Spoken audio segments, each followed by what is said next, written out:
In this video, I will be showing you how to make animated stories with ChatGPT images. Let's get started. First, I open my web browser and navigate to chatgpt.com.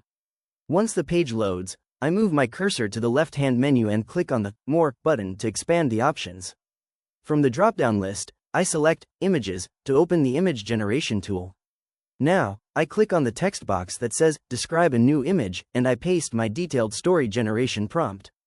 This prompt asks for a complete animated story about a brave orange cat who dreams of becoming an astronaut, complete with 10 sequential scenes, character descriptions, and camera angles. I hit enter to submit the prompt and let the system generate the initial layout. The tool begins the creative process, starting with sketching it out, making the first draft, setting the scene, polishing details, and finishing up. After adding the final touches, the first version of the storyboard appears on the screen. I click on the generated image to view it in full, then look closely at the details by clicking the zoom buttons at the bottom of the image viewer. I use the zoom option to enlarge the storyboard to 100% so I can clearly read the character descriptions and visual prompts. After checking the text details, I close the full screen view by clicking the X button in the upper right corner.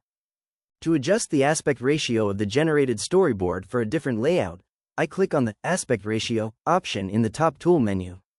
This opens a drop-down list with several dimensions. I move my cursor down and select the Widescreen 16:9 option. ChatGPT immediately starts analyzing the previous storyboard to regenerate it in the new format.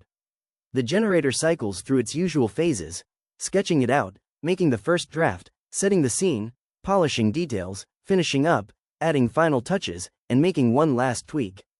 Finally, the new widescreen storyboard is ready, showing a horizontal grid of the orange cat's space journey. I click on the new image to open the preview, scroll to see the full layout, and check the scene order. Everything looks great. If you found this walkthrough helpful, please consider liking the video and subscribing for more quick tips and tutorials.